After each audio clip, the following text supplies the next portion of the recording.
दोस्तों, सैनिक समाचारों में आपका हार्दिक स्वागत है। सबसे पहले बात करूंगा दोस्तों हेडलाइंस की। हाँ, जो 8th पे कमीशन पर सीधी सरकार को चेतावनी। आप देख सकते हो, उन्होंने कहा अब आंदोलन के लिए उतरेंगे, आपको जल्दी करना होगा लागू। और मैं बात करूंगा नेताओं की फिर बड़ी पे और पेंशन, कर्ज में डूबा है देश और ये नेता खेल रहे हैं खेल। और मैं बात करूंगा chief of army staff general Dwivedi साहब की, और मैं एयर चीफ मार्शल, उन्होंने सबको चेता दिया आखिर हमने क्या पाया है, कान खोल कर सुन लो। और मैं बात करूंगा एयरपोर्ट पर चली गोली, आखिर क्यों, क्या हुआ हादसा। तो खबरें करते विस्तार से। सबसे पहले आप ये वीडियो देखिए, और ये है Shiv Gopal Mishra, JCM staff side के महासचिव है, यानी जनरल सेक्रेटरी। और ये आप समझ सकते हो, ये नॉर्दर्न रेलवे मेंस यूनियन के अध्यक्ष हैं। जल्दी पे कमीशन बैठाओ और उसकी जो प्रोसीडिंग है शुरू करो, ताकि 1 जनवरी 2026 से बढ़ा हुआ वेतन हमारी जेब में आना चाहिए। ये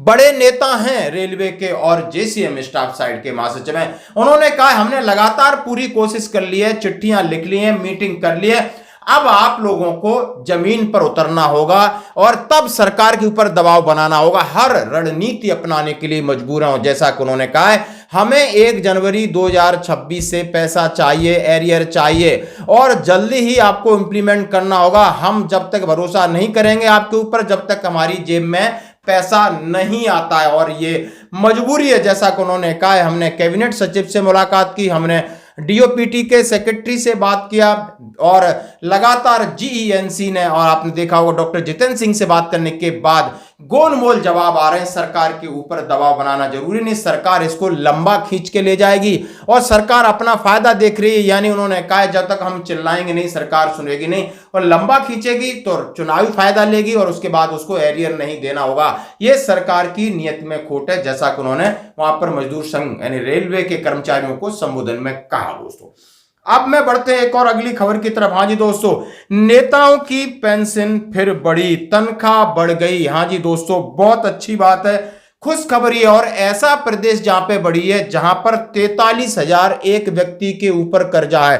टोटल 4.22 लाख करोड़, 4.22 लाख करोड़ रुपए कर्जा है। और वो स्टेट है मध्य प्रदेश, और मोहन यादव वहां के मुख्यमंत्री, बड़ी बड़ी घोषणाएं करते हैं, भ्रष्टाचार बिल्कुल चरम के ऊपर है, लेकिन इनको शर्म इस बात की नहीं आई कि इतना बड़ा कर्जा होने के बाद इनको अपने जनता की चिंता नहीं है। मुख्यमंत्री बनने के बाद इन्हें चिंता है जिन्होंने 1 दिन पहले एमएलए रहे हैं और उनकी पेंशन कैसी बढ़ाई जाए और ये जो मेज थपथपा रहे हैं उनको पैसा कितना दिया जाए। जैसा कि 2016 के बाद विधायकों का वेतन 65 और पेंशन 40,000 तक बढ़ाने की कवायद सिफारिश हो गई है। यानी मध्य प्रदेश में 63% की बढ़ोतरी होगी विधायकों की, यानी जो पेंशन भी 2 गुना से ज्यादा होगी। विधानसभा की सदस्य सुविधा समिति के मंगलवार को स्पीकर नरेंद्र सिंह तोमर ने दिया। इस दौरान संसदीय कार्यशाला मंत्री कैलाश विजयवर्गीय भी मौजूद थे और उन्होंने सीधा सीधा कहा है अभी जो उन्हें विधायकों को भत्तों के साथ 1,10,000 मिल रहा है वो 2.25 लाख मिलेगा। पेंशन 35,000 की जगह 75,000 मिलेगी। विधायक निधि स्वेच्छा दान यानी 2.5 करोड़ रुपए से बढ़कर 5 करोड़ है और 75 लाख रुपए से बढ़कर 1 करोड़ है। आउटसोर्स की भी सुविधा मिलेगी, सब्सिडी मिलेगी, सब जगह सब कुछ फ्री मिलेगा, छुट्टियों के लिए मिलेगा, सब कुछ मिलेगा। सिर्फ ये विधानसभा में जो 2, 4, 5 दिन बैठते हैं और पूरा ऐश आराम कर रहे हैं। इनके कपड़े देखो, इनके बच्चे विदेशों में पढ़ रहे हैं। न इन्हें सरकारी स्कूलों से मतलब है, ना इन्हें सरकारी अस्पतालों से मतलब है, ना ही सरकारी ट्रेन से मतलब है। इनके पास तो सब सुख सुविधाएं, असली देशभक्त हैं। और जहां जी दोस्तों, मैं मध्य प्रदेश की क्यों बात कर रहा हूं, यहां पर आप देखोगे एक सिपाही और पटवारी करोड़पति मिलेगा, बिल्कुल करोड़पति। और जैसा कि आप देख सकते हो, एक पुलिस के पूर्व अधिकारी कह रहे हैं कि आज देखता हूं सिपाही और दरोगा फॉर्च्यूनर में घूम रहे हैं। मुझे बड़ा सदमा लगता है जब मैं देखता हूं कि सब इंस्पेक्टर और हेड कांस्टेबल फॉर्च्यूनर गाड़ी में घूम रहे हैं। बड़े दुर्भाग्य की बात है, हमारे जमाने में हमें एक फेट गाड़ी अफोर्ड करना मुश्किल हो जाती थी, तब ईमानदारी थी। आजकल किस तरह की बेईमानी। उन्होंने कहा ये नहीं कि सिपाही अधिकारी फॉर्च्यूनर में घूम रहे हैं तो अधिकारियों की मैडम है 2-2 मर्सिडीज में घूम रही है, सब कुछ फ्री है। यानी लूट जबरदस्त हो रही है नीचे से ऊपर तक नेता और इस तरीके की। और बात, जब देश के ऊपर आफत आ जाए तो सेना सेना सेना, घर में पानी भर जाए तो सेना, बाहर कोई कचरा इकट्ठा हो जाए तो सेना, बच्चा बोरवेल में गिर जाए तो सेना, बॉर्डर पे सेना, हर जगह सेना हमें बचाओ। और सेना के देने की बात आए तो कुछ नहीं। तो दोस्तों ये है आपको देशभक्ति का सही नमूना है। सही रिपोर्ट है कि 43,000 पर व्यक्ति कर्जा है इस मध्य प्रदेश के ऊपर और भ्रष्टाचार की लाइन लगी है। तो अब ये क्या है, कौन सी गवर्नेंस है, क्या इनकी जिम्मेदारी है, वो आप खुद समझ सकते हो। दोस्तों अब बढ़ते हैं आगे की खबर। जबरदस्त खबर की मैं बात करूंगा। अब मैं बात करूंगा हमारे सेना प्रमुखों ने भरी हुंकार। सबसे पहले मैं जनरल द्विवेदी साहब का वीडियो दिखाता हूं। उन्होंने कहा अगर आप किसी पाकिस्तानी से पूछें, decentralization, and a mix of that is something which is the orchestration of operations. The second one is narrative management system. So narrative management system is something which we realize in a big way because victory is in mind. It's always in mind. If you ask to a Pakistani whether you lost or won, you say, my chief has become field marshal, we must have won only, that's why he's become field marshal. So what I'm saying that this is how you can influence the population. So it is the domestic population, it is the adversaries population, and it is the neutral population. Can rising powers be accommodated? That's a question you have to ask, and you will get the answer yourself. So then we made inroads through our own way. And the narrative management system, by getting the social kind of a sensitive index, then getting to use the Twitters and other handles from other places. So the strategic messaging which was there was very, very important. And that's why the first messaging we did, that okay, justice done, Op Sindoor, that hit the maximum, I am told, in the world today, the number of hits which received. So that was the strategic messaging by a simple message. And the logo which you see all over the world was created by a lieutenant colonel and a NCO. So we prepared all this. So when we were going in for this kind of Op Sindoor operation, we were also going for these things because narrative management system is important. So what it means that when it comes to the technology, there is a technology here, there is a technology here. The big party would like to propagate a technology to be much, much better, and you will get influenced by it.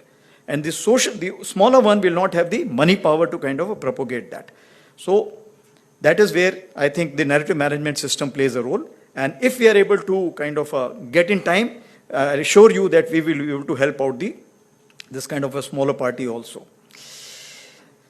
As we dug through the OSINT, we could also declare the fake.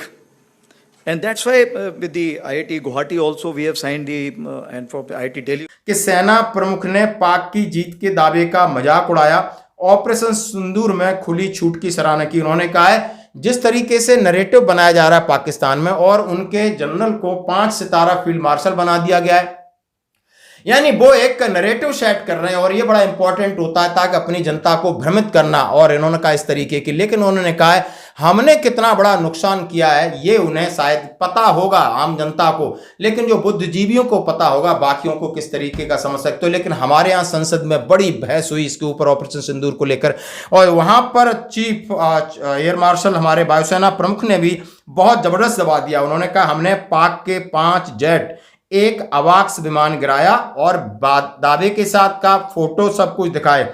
And in Balakot we could not get anything from inside, and it became a big issue trying to tell our own people, unfortunately our own people, as to what we have been able to achieve. We had intelligence of what has gone on inside. We had intelligence of, human kind of intelligence, where we had very clear picture of inside in terms of there's been huge damage. There have been so many terrorists which have been neutralized. But we could not convince our own people that, look, we have achieved that. But this time, again, a thing like this would have given us the same problem. But we were lucky, and we got these videos on the open. This is the same building from inside. You see the amount of damage that it has created, because all these penetration weapons. सीधा सीधा क्या है, हमने क्या क्या तबाह किया, युद्ध क्यों रोका, सेना को किसने रोका, पाकिस्तान कैसे झुका, हमारा उन्होंने कहा S-400 डिफेंस और अटैक दोनों में कैसे काम आया, सारी चीज के परतें खोल दी तो दोनों सेना प्रमुख बिल्कुल सामने आ गए और कहा है कि बहुत हो गई राजनीति, इसके ऊपर राजनीति बंद करो, हम साफ साफ आपके साथ बताना चाहते हैं। IIT मद्रास में बोलते हुए द्विवेदी साहब ने कहा, युद्ध में नरेटिव मैनेजमेंट की अहम भूमिका होती है। अगर आप किसी पाकिस्तानी से पूछे कि आप हारे या जीते, वह कहेगा मेरा चीफ फील्ड मार्शल बन गया, हम जरूर जीते होंगे, इसलिए वह फील्ड मार्शल बना है।